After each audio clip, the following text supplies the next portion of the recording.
मो नाटा है गुरु शिवराम बारिक ओडिसी नृत्यान प्रतिष्ठाता तथा कस्तूरी महोत्सव सभापति। आज कार्यक्रम विषय कौन कह वर्तमान तो आमर हिंदुस्तानी संगीत एवं ओडिसी संगीत चालू अच्छी या पूर्वर किसी समय तले आमर हिंदुस्तानी वीणा वादन करा जायतिला एवं गतकाली एवं आज दिन सारा ओडिसी नृत्य लोक नृत्य आउ जमती शास्त्रीय नृत्य आमर ओडिसी भरतनाट्यम कुचिपुड़ी एमती अनेक लोककला एवं शास्त्रीय नृत्य को नहीं यही मंच आम माने कलाकार बनई। हाँ बाहर जिला आमर कोरापुट रायगड़ा भुवनेश्वर कलिकतारू नृत्य शिल्पी मैंने आसी परिवेशन कर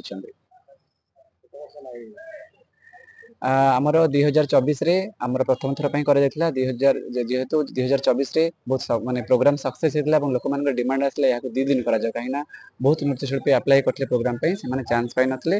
जहाँफल ए वर्ष आम 2 दिन कार्यक्रम रखी निश्चय आगको आमर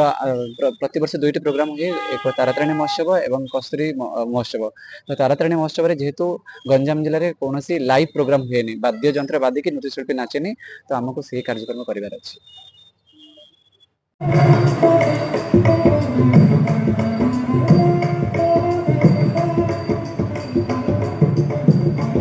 आज शेष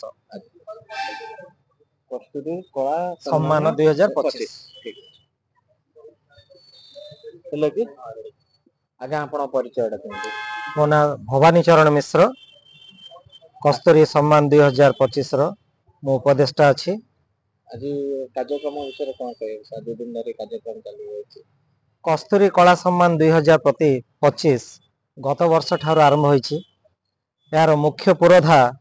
गुरु श्री शिवराम बारिक जी की निजे गोटे अनुष्ठान एवं तांकर आम दक्षिण ओडिशार प्रमुख सहर प्राण केन्द्र ब्रह्मपुर रे ओडिसी नृत्यायन गोटे अनुष्ठान अच्छी जो अनुष्ठान रे कि ओडिसी संगीत ओडिसी नृत्य एवं पारंपरिक नृत्य मध्य शिक्षादान करा जाए। से गुरु श्री शिवराम बारिक सहित आमर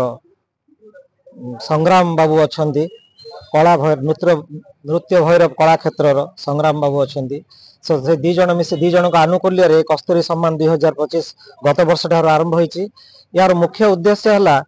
ओडिशा रे आमर जो शास्त्रीय संगीत बहुत जगह रे परिवेषण हो पारुनी ता सहित संस्कृत माने नृत्य मध्य परिवेषण हो पारुनी ताको गोटे जगह रे सम्मिलित करी शास्त्रीय नृत्य एवं शास्त्रीय संगीतर गोटे जगह रे गोटे मंच रे उपस्थापन करिया पई बोली छात्र छात्री मानू सुजोग देवार प्रमुख लक्ष्य।